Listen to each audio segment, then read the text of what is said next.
Assalamualaikum warahmatullahi wabarakatuh. Saya Dea Elmiraudia Prasanti dengan NPM 2203010003. Nah, di sini saya akan menjelaskan ke teman-teman semua tentang media web dan sosial media dalam bimbingan dan konseling.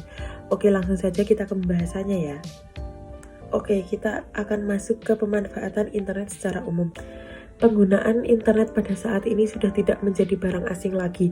Kemudahan akses dan peralatan yang digunakannya pun semakin terjangkau.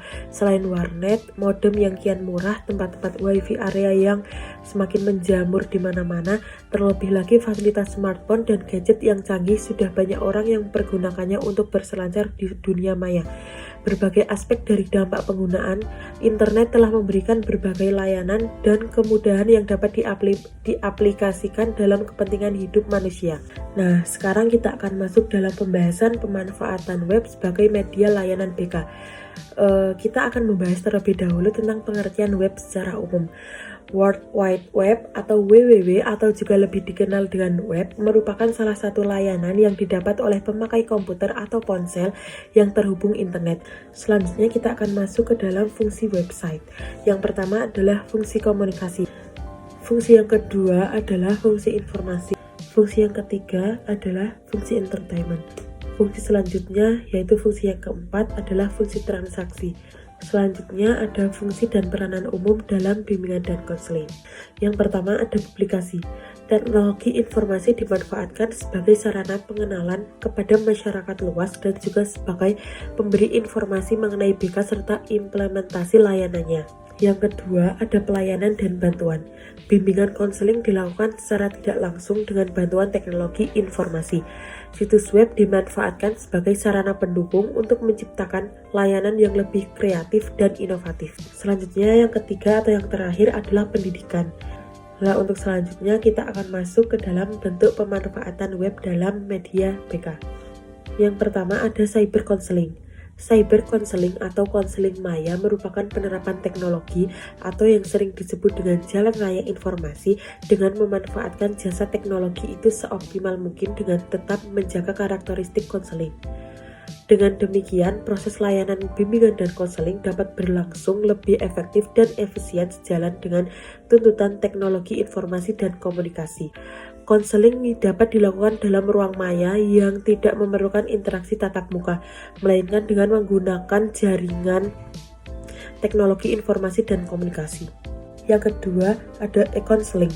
Istilah konseling online dapat dimaknai secara sederhana yaitu proses konseling yang dilakukan dengan alat bantu jaringan sebagai penghubung antara guru BK atau konselor dengan kliennya atau konseling. Yang ketiga, ada blog. Blog merupakan singkatan dari weblog, yaitu jenis situs web yang berupa tulisan, gambar, video, dan lain-lain, biasanya disusun berurutan secara kronologis atau waktu kejadian, mulai dari postingan terbaru berada di bagian atas halaman utama atau halaman depan atau homepage, diikuti postingan paling lama di bawahnya. Informasi yang disajikan dalam blog bimbingan dan konseling disesuaikan dalam 4 aspek, yaitu informasi dalam bidang pribadi, sosial, belajar, dan karir. Dalam blog bimbingan dan konseling tersedia kolom panduan untuk memudahkan siswa dalam mengakses fitur layanan informasi dan konsultasi. Selanjutnya, pemanfaatan media sosial sebagai media layanan BK. Yang pertama adalah layanan konseling melalui Facebook.